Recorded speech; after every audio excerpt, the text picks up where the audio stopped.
Bonjour, très heureux de vous retrouver encore une belle semaine. Il y a quelques instants sur ce plateau, on vous en fera part d'ailleurs dans la médiasphère. On faisait des pronostics sur le deuxième tour et vous allez voir, ils sont saisissants. Toujours plus d'images de son pour commenter l'actualité au programme de la violence, des coups bas, des peurs, des pleurs. Le tout à 20 jours du premier tour. On vous expliquera pourquoi chez Emmanuel Macron on craint le going dirty et pourquoi chez Mélenchon on pense au premier tour. Mais tout de suite, direction la planète Marseille.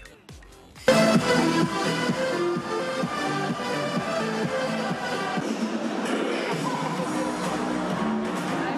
Emmanuel dans l'oreillette. Ah oui, oui. Ah ouais, c'est un fan de l'OM, hein. Ah oui. Bon, alors ça, on peut siffler. Le PSG, on a le droit, allez-y. Qui saute pas n'est pas Marseillais. Ouais. Qui saute pas n'est pas Marseillais. Allez, allez. Et je vous en propose une autre. Qui saute pas n'est pas Macron. Qui saute pas n'est pas. Mesdames, messieurs, un tonnerre d'applaudissements en Emmanuel Macron.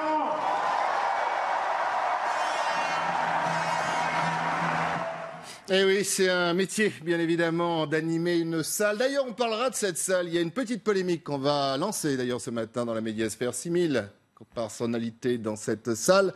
Disait la presse, effectivement, il y en aurait beaucoup moins. Bonjour Caroline Chevalon. Bonjour. Très heureux de vous avoir sur ce plateau, fondatrice de Code Conseil. Nous avons également, vous le connaissez, c'est un habitué de cette émission, Ludovic Delerche, bonjour. Bonjour Christophe. Cofondateur de Doculix. Anne-Claire Ruel, bonjour. Bonjour. Fondatrice du board enseignante en communication politique à Paris 13. Et Stéphane Attal, bonjour. Bonjour. Fondateur de l'agence Les Influenceurs. Marseille, planète Marseille, ça continue. Je vois quoi?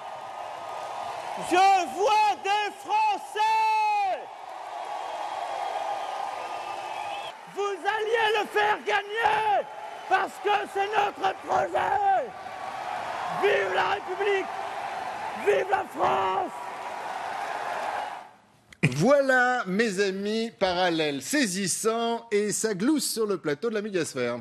Ah mais c'est magique. En plus moi j'ai regardé hier, j'étais un peu fatigué, je dois l'avouer, j'ai un week-end un peu dense. Et en fait au départ j'étais persuadé que c'était le lancement de la saison 2 de Marseille de Netflix avec Magimel qui était dans un numéro pathétique d'Enfants du Pays avec des fausses expressions, des faux accents, Et de etc. Pardieu, c'était qui l'ambianceur de salle qu'on a vu tout à l'heure? Ah mais c'est magique. On est dans Malaise TV en permanence.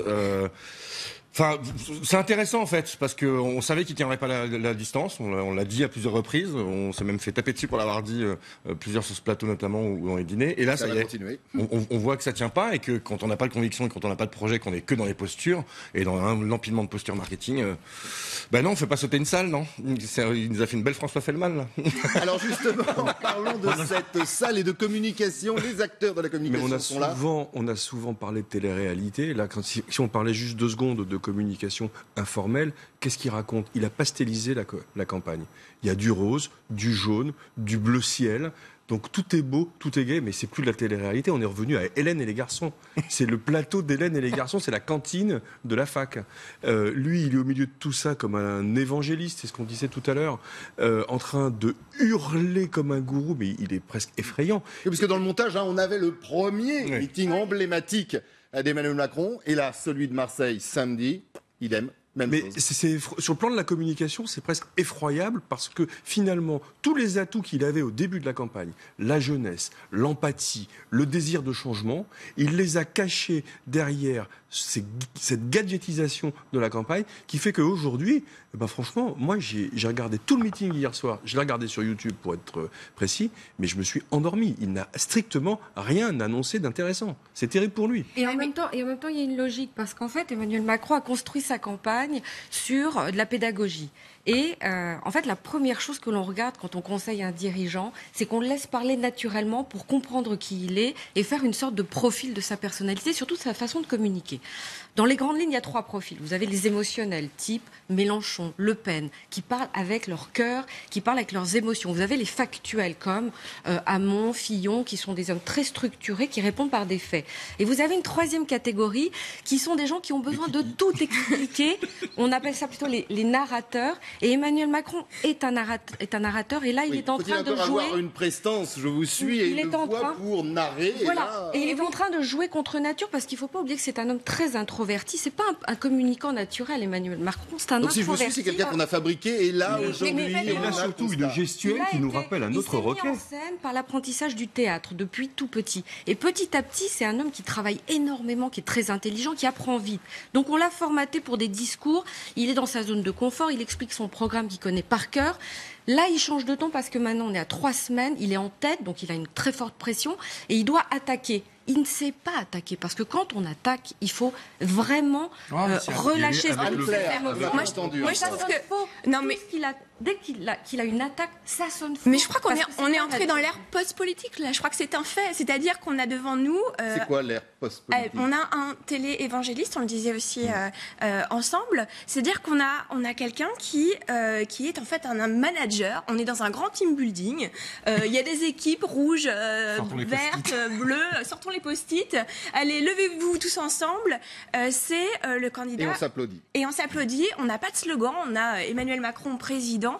Point barre. Il n'y a pas le programme, certes, il est développé, sauf que c'est un peu pour séduire un peu tout le monde. C'est-à-dire que c'est vraiment du marketing politique. Chacun va y retrouver... De très bas étage, pardon. De très bas étage, chacun va y retrouver ce qui compte. Est-ce que vous pensez ça ? Est-ce qu'on a atteint ce week-end les limites et du personnage et de la communication en politique ? Moi, je pense parce que quand on regarde sa gestuelle, uniquement, sans écouter, faites l'exercice, il imite Nicolas Sarkozy. Il bouge les épaules, il bouge la tête comme ça. Il a la gestuelle de Sarkozy. On a l'impression qu'il a et vous pensez que ça a été programme étudié ? De Hollande, la gestuelle de Sarkozy. En gros, c'est une sorte de synthèse. Emmanuel Macron, c'est un produit, je suis tout à fait d'accord avec ce qui a été dit, c'est un produit qui a été fabriqué. Il est probablement le jouet ou la marionnette de quelqu'un qui aurait aimé pouvoir se présenter, mais qui malheureusement n'en a pas pu. On va y revenir. C'est donc le nom que vous avez prononcé, mon cher Christophe. Et finalement, il prend un petit peu de chacun. Mais au fond, ça donne quoi ? Ça donne rien. C'est pas un produit. On parlait de marketing. C'est un trou noir. On a une marketing. Alors évidemment, on va avoir des problèmes à la médiasphère. On va voir. Toutes les composantes politiques, on est mort. C'est-à-dire que c'est ça, c'est une espèce de force, mais il n'y a rien. C'est un candidat de synthèse, voire un artefact pur et dur, quoi. Un artefact. Non, mais c'est le triangle des Bermudes. Je suis d'accord. C'est ça. C'est le triangle des Bermudes. Et il retire de toute matière les choses. Après, j'en souris d'habitude. Je suis plutôt en colère parce que enfin. Oui, c'est vrai. Là, vous avez l'air pas résigné, mais parce qu'on va pas se raconter de bêtises. Ce type est dangereux. Il est dangereux, son programme est dangereux. Et quand il attaque le Front National, c'est la seule chose sur laquelle il a raison de dire que c'est le candidat qui est le plus frontal avec le Front National. Parce que c'est le candidat le plus populiste, avec le programme qui se rapproche le plus. Sa mesure économique phare a été vendue par Jean-Marie Le Pen 2 fois de suite et par sa fille ensuite. Mais donc, il est dangereux pour le Front National parce qu'il... il est dangereux pour nous, pour les Français. Oui, mais il est dangereux pour le Front National et c'est pour ça que Marine Le Pen le combat comme ça. Et c'est pour ça que dans une hypothèse de second tour, Macron-Le Pen, il est donné vainqueur. C'est parce que finalement, il est beaucoup plus politiquement correct. Et tout le monde va voter pour lui si jamais on se trouve son front républicain, c'est surtout aussi parce qu'il a aussi pas grand-chose à vendre derrière et que c'est... Alors, si vous êtes d'accord, mes amis, nous allons continuer, parce que c'est un peu notre but dans cette émission, en images, toujours Marseille. Décidément, il s'est passé beaucoup de choses ce week-end à Marseille. Toujours Emmanuel Macron, mais autre contexte. Regardez. Aujourd'hui, et comme on dit ici, on craint des gains. Les Français, ils sont bons. Pas bonjour. Ne me touchez pas. Vous êtes trompé. Ne me touchez pas. Ne me touchez pas. Lève ta main, mon frère. Ne me touche pas. Vous dites que les Français c'était bon en rien et vous venez là. Non, vous avez dit que les Français c'était bon en rien. On est d'accord ou pas ? Je n'ai jamais dit ça. Vous ne passerez pas. On n'a jamais voté, on votera pour vous passerez pas. On est bon en rien et ne venez pas nous voir à Marseille. Je viens pas à Marseille parce que c'est pas seulement vous, Marseille. Ne venez pas nous voir. Vous qui êtes bon en rien. Vous n'avez rien fait. Pendant le quinquennat, vous n'avez rien fait, vous êtes bon en rien. Et voilà. Et donc, il est donc l'héritier du quinquennat. Mais oui, mais les Français sont intelligents, ça fait plaisir de voir ça. C'est que les gens sont intelligents. Par contre, c'est là où on voit le danger, c'est qu'il dit...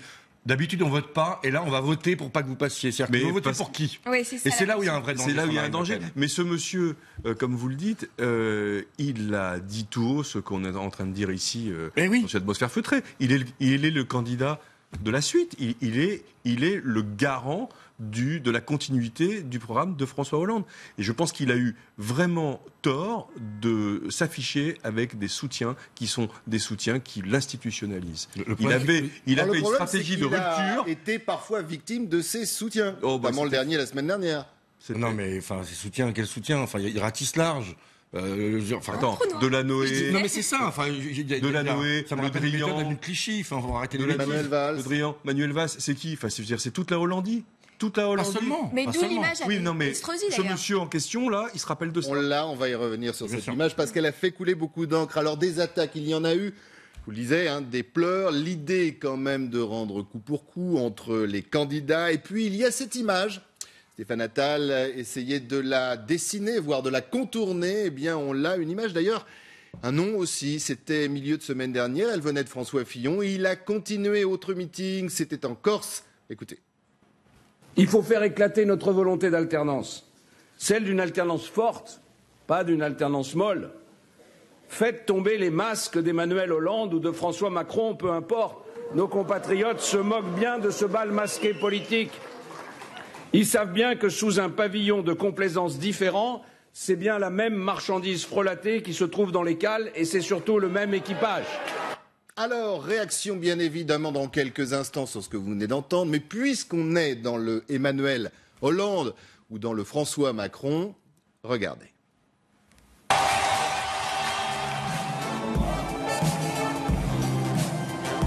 Bonjour à vous. Bonjour Marseille. Amis des Bouches-du-Rhône, amis de Marseille. Ville de mon cœur, je vois les Arméniens. Je pense aussi aux Italiens. Les Italiens. Aux Comoriens. Les Comoriens. Les Algériens. Algériens, Sénégalais. Je vois les Maliens. Les Sénégalais. Les Maghrébins recrutés dans les villages. Les Marocains. Les Tunisiens. Et je n'oublie pas tous les autres. J'en vois des tas d'autres que je n'ai pas cités. Mais je vois quoi? Voilà Marseille. Je vois quoi? Je vois des Français. J'aime Marseille parce que j'aime la France. Voilà, une séquence réalisée sans trucage. Il ne s'agit simplement que de montage. Commentaire pendant justement, autant tout vous dire, c'est la franchise dans la médiasphère de Ludovic Delerche. Il ne voit quoi? Il ne voit plus rien. Voilà. Non, mais sur la réaction des comédiens. Mais sur la réaction de Fillon, Non, mais c'est quand comme quoi même... une stratégie de communication assez limite. Elle a ses limites, sa stratégie de communication, et tout commence à s'effriter. Moi, j'ai lu quelque chose qui m'a interpellé ce week-end, c'est qu'il paraît qu'il est coaché par Mimi Marchand. Je ne sais pas qui était Mimi Marchand. C'est quand même une femme... Expliquez aux téléspectateurs qui est Mimi Marchand. Alors, Mimi Marchand, c'est une femme qui quand même donne toutes les images pour les paparazzi, de paparazzi dans la presse People.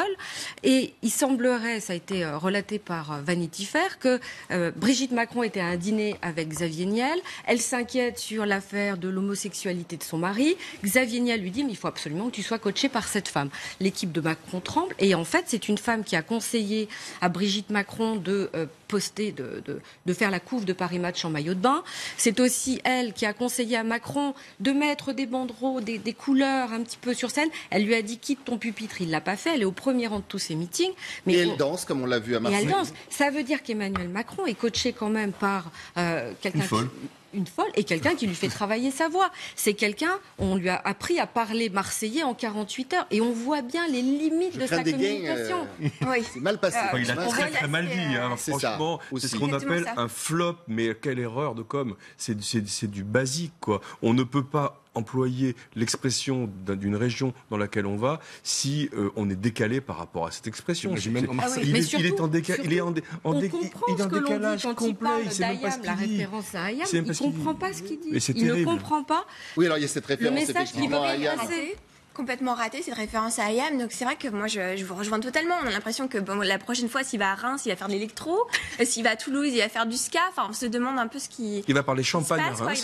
Ouais, c'est exactement. Voilà. Il n'a pas parlé football par contre, il a eu tort. Oui. Non mais il y a l'histoire de l'écharpe quand même du PSG jetée à la foule en disant il l'avait déjà fait d'ailleurs Emmanuel Macron que son équipe de cœur était l'OM. Mais ça c'est nul. Il aurait pu parler football bien autrement.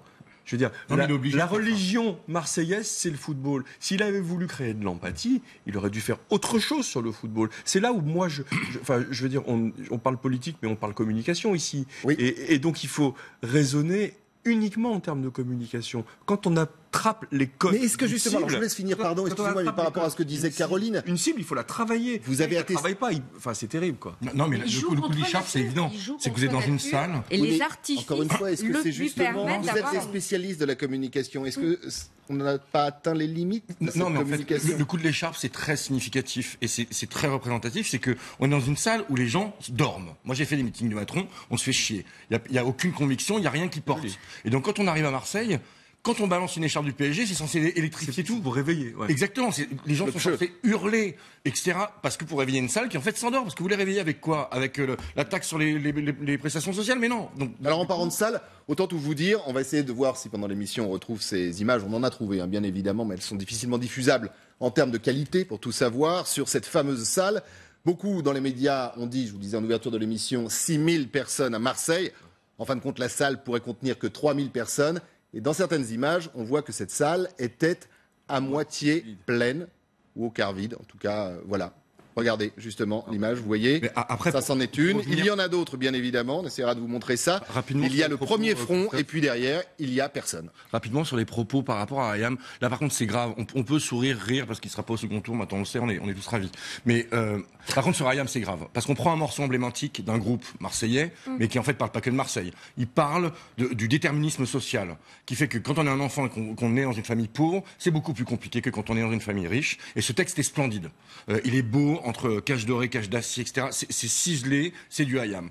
Et alors, soit c'est un neuneu qui a juste repris le texte et qui n'a pas été foutu d'écouter le titre, mais c'est vraiment de l'incompétence. Et qui n'a pas compris le sens. Soit c'est du cynisme, parce qu'il commence sa phrase par « Non, nous sommes bien tous nés sur la même étoile ». Donc l'air de dire « Ayam, vous avez tort ». Et là, C'est une grosse erreur. et là, c'est une erreur et un cynisme qui, là, par contre, est beaucoup plus grave et beaucoup plus indigne, en fait, que simplement Kiki qui fait de la politique. Moi, je vais vous dire, Kiki qui fait de la malheureusement, il est dans la superficialité totale. Mais bien sûr. De tout. Tous les sujets qu'il adresse, il les adresse de façon superficielle. Je suis pas certain qu'il ait vraiment lu le texte de cette chanson sublime tel que vous l'avez Mais non, écrit. pourquoi? Parce Je suis que pas c'est un candidat certain de qu'il l'image. s'intéresse au football. On parlait de l'image Closer, Voici, Gala, enfin tous les magazines People. Et c'est un candidat de l'image. Et de la posture. Et de Non, mais la posture. Il était C'est le un seul candidat de dans la cette campagne couleur. à pouvoir parler aux jeunes. Il a 39 ans. Je veux dire, il est quand même beaucoup plus proche de quelqu'un qui a 25 ans qui va voter pour la première ou la deuxième fois Alors justement, que moi, les il y a autres. quand même quelque chose Et qui il n'y a me que trouble. Mélenchon qui fait ça. Moi, il y a quelque chose qui me trouble C'est sur terrible. sa communication orale. Je regardais C'est à vous, et en fait, la journaliste l'attaque sur le fait qu'il ait accepté de montrer son couple dans les médias. Et il s'énerve, il dit, mais bon sang de bonsoir.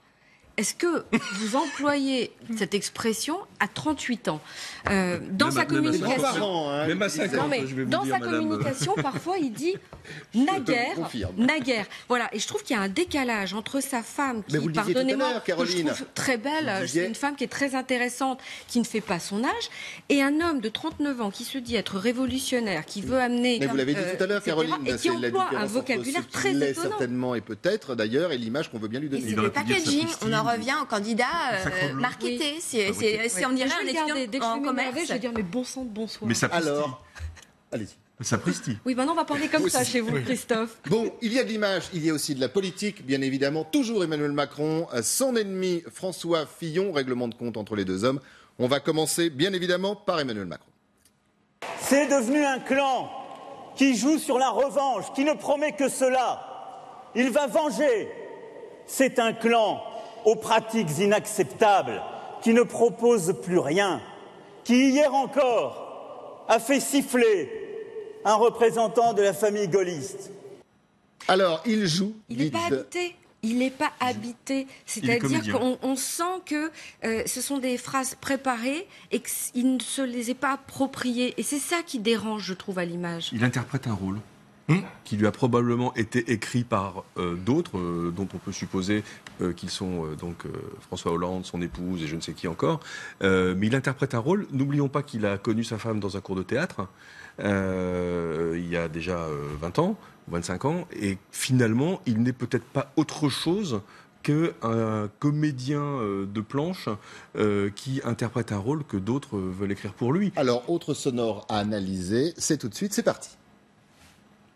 Je veux que nous soyons le vote du cœur, le vote de l'enthousiasme, le vote de l'espérance, et que nous chassions loin de cette campagne, loin du pays, le parti de la haine, celui du mépris, celui du repli, et toutes celles et ceux qui nous font tellement honte. Aujourd'hui, et comme on dit ici, on craint des gains.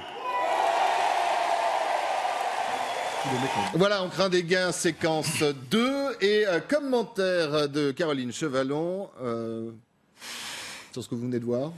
On est au théâtre, on regarde une tragédie qui se dessine avec un homme qui a appris à se mettre en scène. Il a appris, pour moi, je signe, je confirme, pour moi c'est un introverti. Et vous pensez que ça se fracture, pas dans les médias, parce qu'on est là pour en parler bien évidemment, on parlera d'ailleurs des médias dans quelques instants, mais dans l'électorat?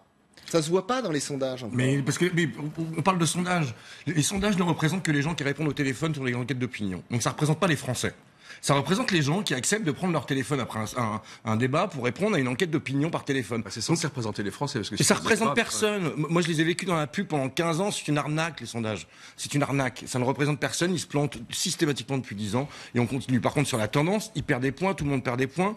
Et après, ça commence à se fracturer. Mais quand on voit Fillon qui l'attaque, bon, c'est quand même le camembert qui dit Reblochon tu pues, parce que le type se gaffe d'argent public depuis des années, nourrit sa famille, sa femme, ses enfants, tape dans la caisse. Oui. Mais il tape sur Macron en disant on va faire tomber les masques et c'est la continuité. Mais alors, bon, lui qui le fasse tomber aussi le masque. Mais après, c'est choquant en fait. C'est choquant et toute la clé, c'est l'abstention. Et on continue à nourrir l'abstention si on ne parle pas de conviction. Et donc Macron nourrit l'abstention, Fillon nourrit l'abstention parce que c'est du foutage de gueule. Alors les sondages ne sont peut-être pas des horoscopes comme peut le dire Mélenchon, mais en tout cas ils donnent des dynamiques. C'est le seul truc intéressant. C'est des tendances. C'est voir si on gagne plus 3 points, moins 3 points, etc. Donc là on voit, il est en train de descendre gentiment. Je pense que la cristallisation ne s'est pas faite encore. On est tous en train de débattre sur quand est-ce qu'a lieu la cristallisation. C'est un peu la galère de Troie aura-t-elle lieu, mais en fait je pense qu'elle n'a pas eu lieu. Je pense ce que vous appelez, pour expliquer à ceux qui nous regardent, la cristallisation, c'est le moment où on se décide vraiment pour un candidat et on est décidé fermement sur un choix de vote. Il s'est trompé. C'est ce qui fait le socle d'ailleurs du Front National. Exactement. C'est alors que la cristallisation... Exactement, parce que le Front National, les électeurs sont très décidés. Et c'est vraiment toute la différence. Je pense qu'il s'est trompé de cible marketing. Il a fait une campagne depuis le début pour les journalistes, pour les médias. C'est le seul à pas agresser les journalistes. C'est le seul à sourire, à être totalement empathique avec les médias. Il a fait une campagne pour les leaders d'opinion, jusqu'à en oublier que c'est pas les journalistes qui votent à un moment donné. Et c'est toute la limite de l'exercice. Et que les journalistes, au vu de l'ambiance, ne font plus vraiment les candidats aussi. On est d'accord. Et on communique sur 3 registres qui sont assez connus. C'est l'éthos, c'est qui je suis. Donc là, on voit ça s'effrite parce qu'il y a une différence entre un langage justement un petit peu de personnes plus âgées et puis qui il est vraiment. Sur le logos, donc le fond, la raison, donc quel programme on propose. Là aussi, on voit que ça s'effrite parce que finalement, le marketing politique, il est ce qu'il est. On répond aux besoins de tout le monde et c'est du micro-ciblage mais hyper large. Et puis, enfin, sur le pathos, il a fait tout sur le pathos. C'est tout sur l'empathie, tout sur l'image. Et c'est ça qui... Alors, en parlant d'image... Je ne suis pas sûre que ça va s'effriter. Il faut voir dans le temps parce qu'il a quand même une grande capacité de réactivité. Dès qu'il sent qu'un danger arrive, il réagit extrêmement vite et il désamorce régulièrement. Alors, voilà. On verra effectivement demain pour ce débat. On en parlera bien évidemment dans la médiasphère en termes d'image et peut-être justement dans cette expression de savoir s'adapter, voire de semer la zizanie. Il y a une autre séquence. Là aussi, c'était ce week-end. Regardez, rencontre entre Emmanuel Macron et Christian Estrosi. Monsieur Macron, je vous ai répondu. D'accord. C'est une visite républicaine. Je confirme tout ce qu'a dit le président de la région. En effet, nous avons de l'estime réciproque de l'amitié.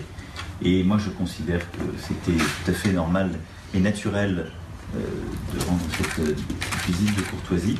Aussi parce que je n'oublie pas le combat qui a été livré aux dernières régionales par Christian Estrosi, avec l'esprit de responsabilité qu'a eu Christophe Castaner dans cette bataille, qui, comme vous le savez, est un de mes soutiens de la première heure, mais avait décidé de se retirer, ne le regrette pas une seule seconde. Et je crois que les Républicains se reconnaissent à cela, savoir où sont les vrais dangers pour la République et où sont les vrais ennemis. Avec le pot de dragibus juste devant. C'est de l'incompétence, parce que n'importe quel homme politique aurait refusé ça. D'avoir Kiki avec sa petite bonbonne de dragibus face à lui, en train de parler avec Estrosi, en termes d'image, sachant ce qu'il incarne et sa jeunesse qui est souvent taclée par les autres, dans vraiment n'importe quel... S'il avait une équipe de com un peu compétente autour de lui, ils auraient dû refuser ce pot à bonbons face à lui. Enfin, c'est Brigitte qui lui a amené son goûter, parce que Kiki va parler pendant 1 heure avec Estrosi. Si on parle d'image et de com, rien que la lumière, donc l'éclairage de ce reportage, il est raté. Il y a un côté tamisé. Il est raté. Mais pourquoi Rencontre secrète, non? Parce que ça a été fait au dernier moment, cette histoire. Ça a été dealé dans la nuit entre les équipes. Ça s'est organisé le lendemain. Et bien pourquoi? Pour contrer on va y revenir. Pour contrer Emmanuel Hollande, lancé par Fillon. C'est-à-dire que là, on avait tous les valsis qui arrivent. Et Estrosi, sarkozyste, se prête au jeu. Bien sûr. Bien sûr. Et puis il est redevable d'une certaine façon. Parce que l'homme qu'on a vu sauter sur scène, genre qui ne saute pas n'est pas Macron, c'est l'homme qui a permis à Estrosi d'être le président de région. C'est-à-dire qu'il est redevable, Estrosi, d'une certaine façon, et il joue aussi le fait qu'il a été hué la veille dans un meeting pour défendre François Fillon, et qu'il a toujours appelé à voter Juppé. Il a demandé à Fillon de se désister plusieurs fois. Il cherche un job. Non, mais 48 heures, il a vu ces deux. Mais ça vient pas d'Estrosi, hein. C'est En Marche qui a contacté Estrosi. Oui, mais il a accepté. Enfin, il a accepté. Sauf que lui a accepté en disant OK, mais je veux de la télé. Et il veut une image, ce qui n'était pas prévu par En Marche au départ. Et c'est pour ça que c'est pour le savoir, elle peut être désastreuse. Non, mais c'est pour ça que c'est monté. Ça lui sert à quoi à Estrosi d'avoir une image? Il est candidat à rien, sauf évidemment à avoir un job chez Macron, chez Fillon. Mais comme tous les opposants. Il y a l'ouverture, justement, notamment au centre et à droite, prônée par Emmanuel Macron. Oui, et c'est très risqué pour Macron parce que justement, Estrosi est quand même quelqu'un qui est très clivant pour la gauche. C'est contre Christiane Taubira, contre le mariage pour tous. Enfin, c'est des choses un petit peu fortes et iconiques. Enfin, il s'est attaqué à ça, quoi. Mais il en a besoin pas qu'à pour les législatives. Je vous laisse continuer si vous êtes d'accord sur le sujet. On va juste écouter ça. Estrosi, c'est un signe. C'est-à-dire que vous voyez bien que, sans vouloir surinterpréter, il y a des responsables politiques nombreux qui regardent l'avenir en pensant qu'on va devoir travailler ensemble. Et qui, en ce sens, font des signes qu'on appelle républicains. Qu'est-ce que ça veut dire, un signe républicain? Ça veut dire qu'on partage l'essentiel. Ça veut dire qu'on a en commun, quelle que soit la diversité des opinions, on a en commun un bloc de convictions. Après, on partage l'essentiel, Estrosi-Macron. Mais ça, c'est génial. On a fait du chemin. Hein. C'est aussi le mot ralliement qui est utilisé dans cette campagne à tout va. Alors, ralliement, là, ils ont inventé un nouveau jeu, c'est-à-dire qu'on avait le ni oui ni non, c'est le ni ralliement ni soutien. Donc, on a une visite républicaine qui veut bien dire ce qu'elle veut dire d'une certaine façon. On est quand même très très loin des belles campagnes politiques. Hein. Je veux dire, depuis... Est-ce qu'on n'est pas aussi très loin des préoccupations des Français? Bien, parce que les belles campagnes politiques répondent à des attentes du peuple. Et aujourd'hui, la campagne politique, elle répond soit des attentes des réseaux sociaux, soit des attentes des journalistes. Non, mais j'ai juste une citation que je trouve assez intéressante, qui dit Estrosi, c'est la banalisation du discours de l'extrême droite, il ne cesse de préparer un nid douillet au Front National. Mais là, ça, c'est le mouvement En Marche il y a 1 an. Donc on voit la profondeur des convictions, et ça, c'est grave, parce que c'est pas tellement parler aux Français de leurs problèmes, parce que ça, c'est pas très intéressant, mais le fond pédagogique, de réconcilier avec la vie politique, avec la vie citoyenne, de construire un projet, et en plus, d'arrêter de mentir. Parce qu'on continue de mentir. Ce matin, la Bourse de Paris est en train de battre tous les records. Donc notre économie va très bien. Pourtant, ils nous disent que ça va très mal. Sur la xénophobie, le racisme, on l'entretient, parce que c'est ça qui est grave, en fait. C'est que non seulement la campagne est creuse, mais surtout, c'est pas de parler des problèmes aux Français.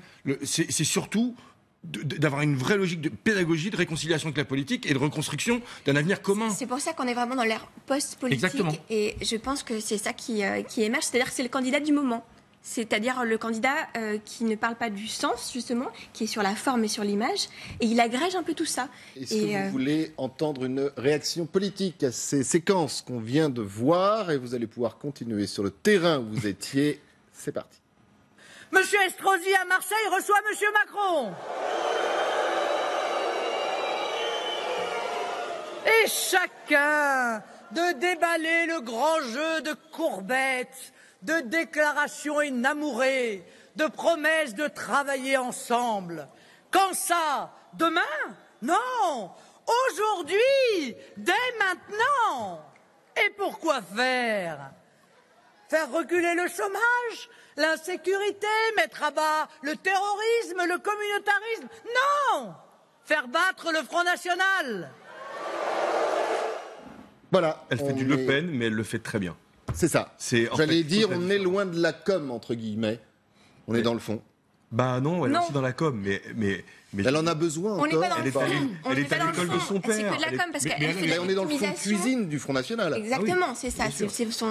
Elle est toujours dans la victimisation. D'ailleurs, je pense que... Sur le contenu, bien sûr, on est dans le fond de cuisine. Mais elle irradie l'écran par rapport à Macron. C'est terrible. J'ai pas du tout envie d'avoir à dire ça, évidemment. Mais elle est super forte, quoi. Elle occupe tout l'écran. Elle est tribun ou tribune, je sais pas comment on le dit au féminin. Mais c'est une Le Pen, c'est une vraie Le Pen. Donc c'est quelqu'un qui est capable d'haranguer les foules. C'est intéressant parce que je trouve que Marine Le Pen, elle a grandi avec la politique et on le voit bien dans les images. C'est-à-dire que quand elle a 18 ans, elle est vraiment la fille de l'adolescente un peu rebelle. Après, on va sentir la femme. Et aujourd'hui, je trouve qu'elle est dans des codes de communication de la maman protectrice. Et ça se voit quand elle apostrophe des électeurs dans la rue. J'ai vu une image où elle disait à l'un d'entre eux, bon, vous avez terminé, je peux causer maintenant? Et on avait vraiment l'impression que c'est la maman qui va dire à table, qui tape la main sur la table. C'est Alice Sapritch dans Folcoche. Voilà. Alors, autre communication, autre élément qui revient assez souvent et très souvent, bravo pour l'image dans cette campagne. Alors, ils l'ont tous fait, notamment ce week-end, la presse. Et comme on parle de presse, on va revenir avec Marine Le Pen. Ça pourrait résumer ce que pense une bonne partie des candidats d'ailleurs. Les médias se déchaînent pour tenter de nous atteindre de leurs flèches venimeuses. Le but ne sera pas de commenter avec neutralité et déontologie, mais de dénigrer, de caricaturer, parce qu'ils ne savent faire que cela dès que j'ouvre la bouche. Sûrement auront-ils à peine écouté le discours d'ailleurs, mais plus d'un Français n'est dupe de cela. Les médias encore. Mais elle est super forte. On parle quand même d'un parti qui a organisé une fraude fiscale à grande échelle avec des sociétés écrans qui vendent des kits de campagne qui sont remboursés avec l'argent public. Donc c'est une escroquerie à grande échelle. L'assistant parlementaire qui était organisé, on a les mails, etc. Ouais. Et on a quand même quelqu'un qui est sur scène avec marqué au nom du peuple, alors qu'elle a tapé dans les poches pour pouvoir nourrir des gens qui sont. Enfin, le Front National s'est construit avec des gens qui ont des noms à particules. On parle de noblesse installée. Elle a été nourrie. Alors là, on dit retourner vers les médias, ça ne passe pas. En tout cas, ça a du mal.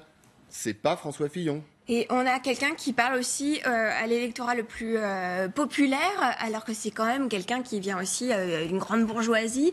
Il y a une espèce de hiatus comme ça, et pourtant tout passe. Tout est calculé dans les vêtements. D'ailleurs, je sais pas si vous l'avez vu. Tout simplement parce qu'on s'y attend.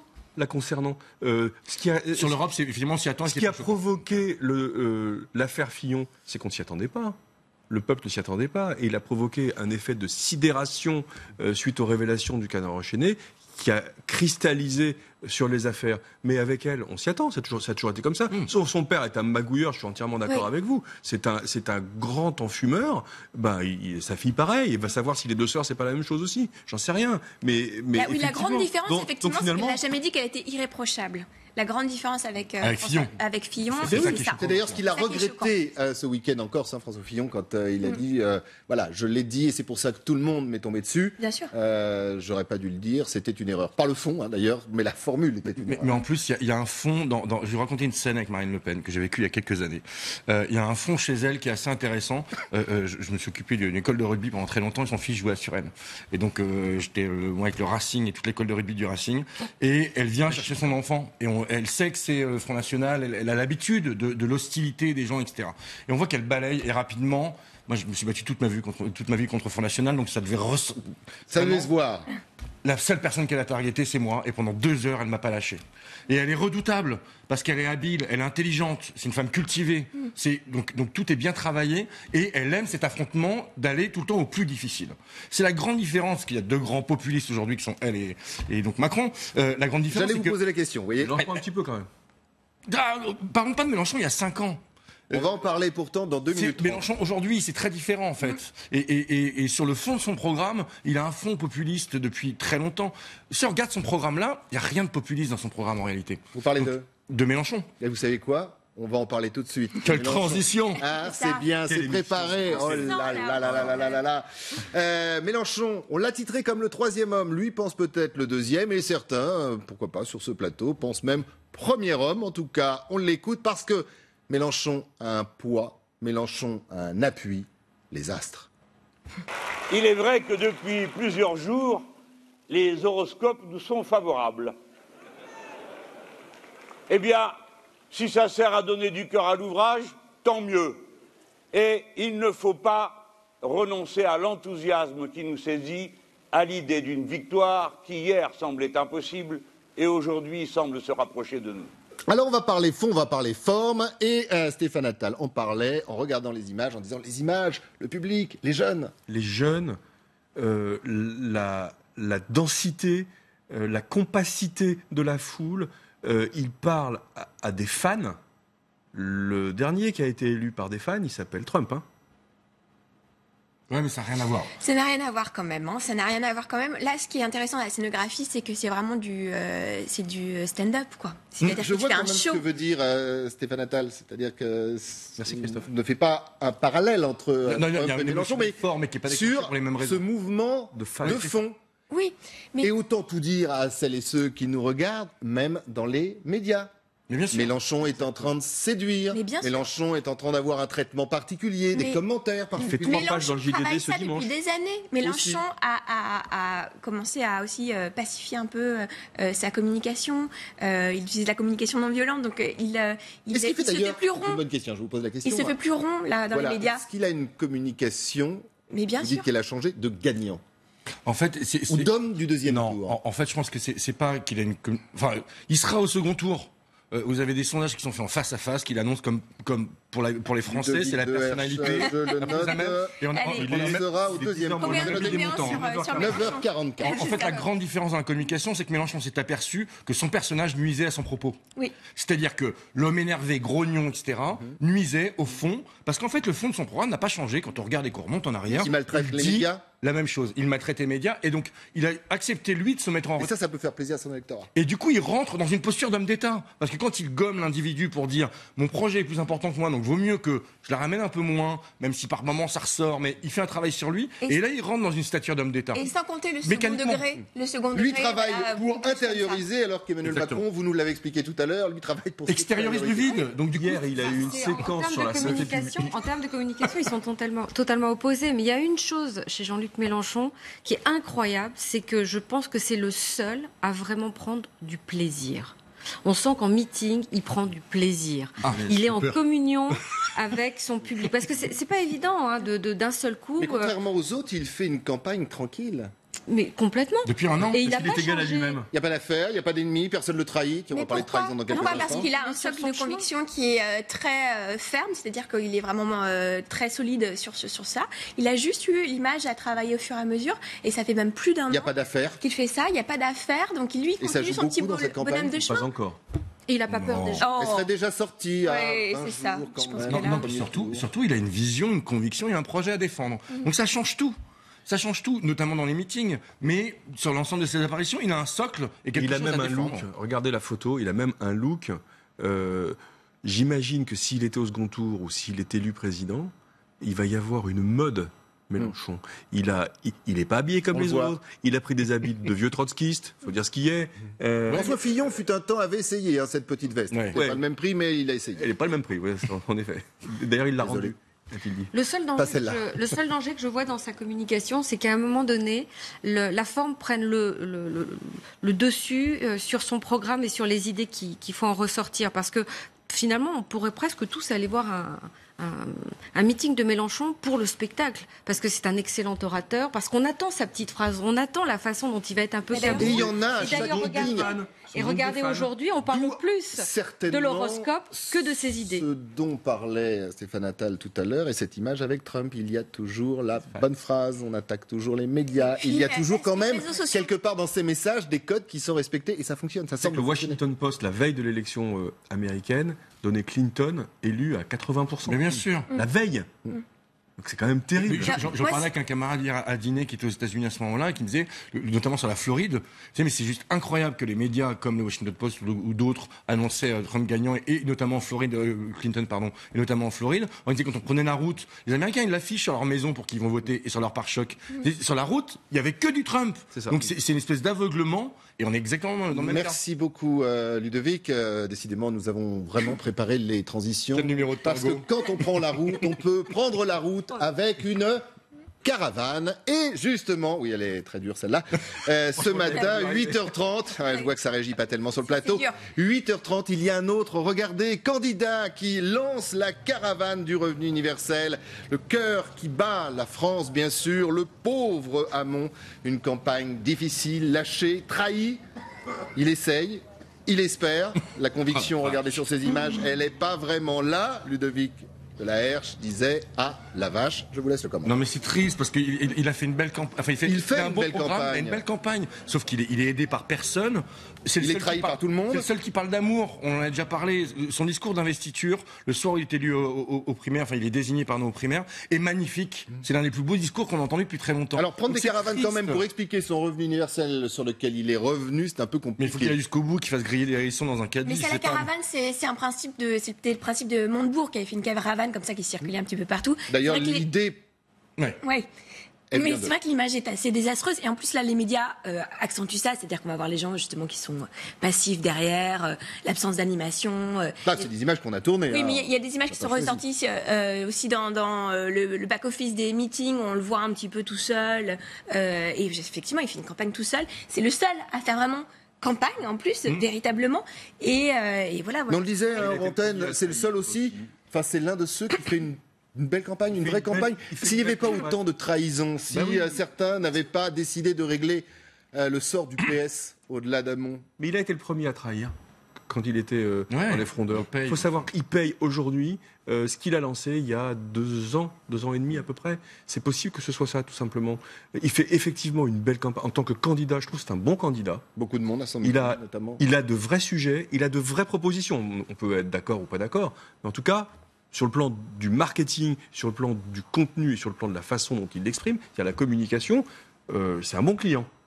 Le problème, c'est qu'il manque d'audibilité parce qu'il est cassé de l'intérieur, il est cassé sur sa gauche par Mélenchon, il est cassé sur le centre par Macron, et maintenant il est cassé par Valls qui veut récupérer le parti. Et dit-on par François Hollande qui veut l'éliminer. Oui, parce que de toute façon, Macron, Valls et Hollande, c'est pas la même maison. Hein. Et on l'a déjà dit ici, on en a déjà parlé ici, mais ce qui est choquant, c'est que ça reste encore une fois un non-respect démocratique. C'est-à-dire qu'il y a eu des primaires, des gens ont voté, et d'ailleurs il y a un mouvement qui s'est lancé qui est très intéressant, et je l'ai fait, pour aller porter plainte au commissariat pour abus de confiance pour les gens qui ont voté à la primaire socialiste. Ça commence quand Mais ça y est, il y a plus d'une centaine de plaintes déjà qui ont déjà été déposées, on les regroupe, etc. Parce que le Parti socialiste est censé exclure Valls, qui s'est engagé sur l'honneur à suivre le candidat de la primaire. Les gens ont payé pour. Donc si vous avez payé 2 €, je vous invite à aller porter plainte au commissariat de police. C'est Judas. Pour abus de confiance. Exact. Et la plainte est recevable pour qu'on récupère au moins nos 2 €. Et quand derrière, on connaît tous. On va suivre d'ailleurs cette plainte pour l'instant. Vous dites combien 100 personnes Il y a un peu plus de 200 personnes qui ont déposé plainte. Et il y a une pétition qui circule. Et il y a aussi une pétition. Quand vous reviendrez la semaine prochaine, on fera le point. On prendra les chiffres, bien évidemment. On connaît tous le spin doctor derrière tout ça. Il a vieilli. Moi, je dirais qu'il a toujours eu un problème d'image et qu'il n'a pas un mental de leader et on ne le voit pas descendre les Champs-Élysées et lui-même n'y croit pas. Oui, mais il fait le job sur un terrain qui est intéressant, c'est qu'il fait un job de démocratie, de pédagogie, pardon. Ça suffit pas. Oui, mais c'est nécessaire. Et aujourd'hui, on en a besoin. Mais on est peut-être justement sur le parallèle dont on parle dans cette émission depuis le début de cette campagne entre le décorum, l'image, le spectacle et la réalité. Et ceux qui sont là depuis longtemps. Le terrain. Le Pen est là depuis très longtemps. Mélenchon, c'est quelqu'un qu'on connaît. Ce sont des personnages qu'on suit au fur et à mesure, un peu comme des saisons finalement d'un feuilleton. Et là, ils arrivent, ils ont peu de temps pour. Macron aurait dû si Hamon, c'était pas son exploser la campagne. Il y avait vraiment quoi faire pour lui. Ouais, pour lui. C'est dommage. Eh bien, nous allons nous quitter sur ces paroles. C'est dommage. Ce qui n'est pas dommage, c'est qu'on se retrouve demain, même heure, même endroit. Ce n'est pas dommage, c'est merci à vous de nous suivre. Merci à vous d'être sur ce plateau. Allez, petit coup de pouce à la campagne de Benoît Hamon. On se quitte sur ces images et en chanson. Caravane.